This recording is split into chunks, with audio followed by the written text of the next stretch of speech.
আজানের জন্য বক্তৃতা করেছিল। এই কারণে সবাই উদাহরণ করে বসছেন। এই কারণে আপনাদেরকে সবাইকে আমার পক্ষ থেকে আন্তরিক অভিনন্দন। সম্মানিত উপস্থিতি, আপনারা সবাই অবগত দেখেন প্রেসিডেন্ট হাসিনা এবং খুনি হাসিনার গত 17 বছর অত্যাচারের তাদের অত্যাচারের মেন মূল্য ছিল বাংলার জাতীয়তাবাদী দল খণ্ড বিখণ্ড করে দিয়েছে। কিন্তু উপরওয়ালার অশেষ সহমতে আমাদের মুক্তির প্রতীক স্বাধীন বাংলাদেশের প্রথম মহিলা প্রধানমন্ত্রী এবং সাবেক তিনকালীন প্রধানমন্ত্রী দেশনেত্রী বেগম খালেদা জিয়া ম্যাডামের দিক নির্দেশনায় এবং আগামী রাষ্ট্রনায়ক দেশ নায়ক তারেক রহমান সাহেবের পরামর্শে আমাদের বাংলাদেশ জাতীয়তাবাদী দল আগের যে কোনো অবস্থা থেকে অনেক সুসংগঠিত। কারণ গত টানা 17 বছর একটা সাথে দলের উপরে যদি স্টিমগুলার চালায়, এরপরও বাংলাদেশ জাতীয়তাবাদী দল মূর্তমান প্রতীকের মতো এখন দাঁড়িয়ে আছে। এটা কিন্তু অবশ্যই সহমত ছাড়া তো আমার মনে হয় আর অন্য কিছু না। তো আপনারা দেখেন যুগে যুগে এই ধরনের অনেক ক্ষতিকারক জিনিস আমাদের সমাজে ছিল। যেরকম এই দেশের ক্ষতিকারক যদি বলি কি বাংলাদেশ আওয়ামী লীগ ছিল। দেখেন বাংলাদেশ আওয়ামী লীগের সাধারণ সম্পাদক ওবায়দুল কাদের সাহেব বলছিল যেদিন হাসিনা ক্ষমতা ছেড়ে দেবে একদিনের মধ্যে কিন্তু 10 লক্ষ মানুষ মারা যাবে।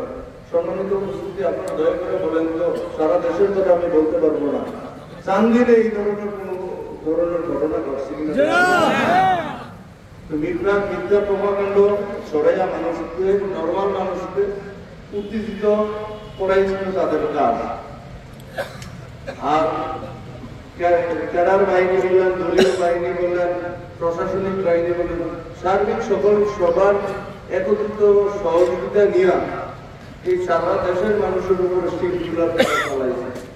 যার ফলশ্রুতিতে আজকে তারা পর্দার অন্তরালে বা পর্দার অন্তরালে বা যে যে এলাকার ওই এলাকাতে যাইতে বাধ্য হয়েছিল। না মিথ্যা বলছি বলে। আরেকটা বিষয় যদি আমরা না বলি না হয়, এই মাঠে কিছুদিন আগে একটা সভা হয়েছিল। উনি কিন্তু 1979 সালে বাংলাদেশ জাতীয়তাবাদী দলের ব্যানার থেকে কিন্তু এমপি হয়েছিল। না মিথ্যা কথা বলে? না, এরা তো আর কোনো রাজনৈতিক পরিচয় ছিল। যেহেতু এই দলের ব্যানার ব্যবহার করে উনি বাংলাদেশ জাতীয়তাবাদী দলের ব্যানার ব্যবহার করে এমপি হয়েছিল। এখন যখন এই দলে যেই দল ওনাকে জন্ম দিছে, এই দল নিয়ে যারা উৎসাহনা করে বা ব্যঙ্গাত্মক ধরনের কথাবার্তা বলে, তাইলে উনি ওনার রাজনৈতিক জন্মটাকে অস্বীকার করে না করবে। তাইলে ওনার রাজনৈতিক ভাবে তাইলে এখন ওনার পরিচয়টা কি? আমি বলতে চাই, এই মাঠে উনি বলছিল দাম ছিটে হয়ে গেছে, বলে নাই? ওনার কাছে থাকলে ধানের শেষ ঠিক আছে, ওনার কাছে সারা খেলে। কারণ হলো 2006 সালে উনি ব্যক্তিগত বিশেষ কারণে, ব্যক্তিগত আর্থিক লাভের কারণে এই বাংলাদেশ জাতীয়তাবাদী দল ভাঙ্গা মূল তাদের বিচারজনের মধ্যে কিন্তু ওনারা একজন ছিল। ওনারা ইন্ডিয়ার এজেন্ট হয়ে বিএনপিকে ভাঙতে চাইছিল। আল্লাহর বিচার দেখেন, বাংলাদেশ জাতীয়তাবাদী দল ভাঙতে গিয়ে আজকে তারাই এখন বাইরে গেছে।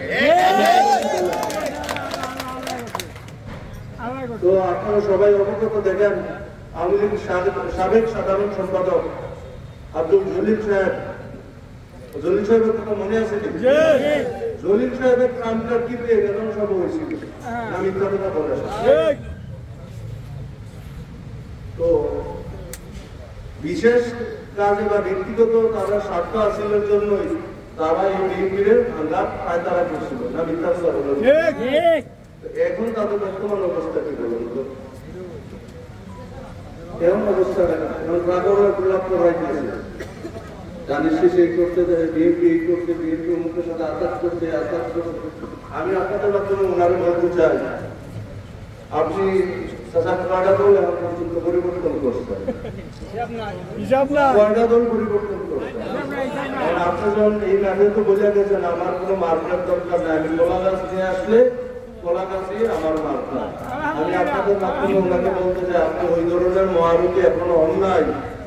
আপনি যেদিকে যাবেন সামনে আর জনগণ মিলনের বাসীওয়ালা কিন্তু আপনার পিছিয়ে পিছিয়ে দৌড়াবেন, কারণ আগের দিন নাই খাবলে খাবলিয়া খায়। এখন প্রত্যেকের অবস্থান থেকে প্রত্যেকে আমরা সচেতন। প্রত্যেকের হাতে স্মার্টফোন, প্রত্যেকের হাতে ফেসবুক। টেকনাফে যদি কোনো ঘটনা ঘটে 1 মিনিটের মধ্যেই ঘটনাটা আমরা সবাই অবগত হয়ে যাই। মিথ্যা প্রপাগান্ড ছড়াইয়া মিথ্যা কথা বললে ভুলগুজল সৃষ্টি করে কারো কাছ থেকে তোমরা হাসিল করবেন এই দিন আর নাই। বস্তুনিষ্ঠ কথা বলেন, মাঠে আসেন, থাকবেন আশা করি, কিন্তু এক দল নিয়ে আপনি আরেক দল, আপনি করেন এক দল, এখন আরেক দলকে নিয়ে গালিগালাজ করবেন কেন? এই অথরিটি তো আপনাকে কেউ দেওয়া হয়নি। আবার দেখেন বিএনপি নিয়ে বিষোদ্গার করে, আবার বিএনপি নেতা নেত্রী যারা আমাদের ঐক্যের প্রতীক দেশনেত্রী বেগম খালেদা জিয়া ম্যাডামের ছবি, আগামী রাষ্ট্রনায়ক দেশ নায়ক তারেক রহমান সাহেবের ছবি এবং শহীদ প্রেসিডেন্ট জিয়াউর রহমান সাহেবের ছবি কিন্তু উনার ব্যানারে ব্যবহার করে কিনা? আপনি এই দলের নিয়ে আপনি গালিগালাজ করতেছেন, আবার এই দলের নেতা নেত্রীর ছবি আপনি ব্যানারে লাগান কেন? এক দেশে দুইজন কেমনে চলবো? ওনার জন্য যেটা ভালো হইব এটা উনি করবো, আর যেটা ওনার পক্ষে খারাপ তাহলে ওইটা আবার খারাপ। তো এক দেশে তো দুই আইন চলতে পারে না। আমি আপনাদের মাধ্যমে ওনারা বলতে চাই, আপনি আপনার দলের গঠনতন্ত্র অনুসারে আপনি আপনার দলীয় প্রধানের ছবি লাগাবেন, এটাই স্বাভাবিক। কিন্তু আপনি আমাদের দলের প্রধানের ছবি কেন লাগাবেন? যদি আপনি ওই ধরনের মহারথী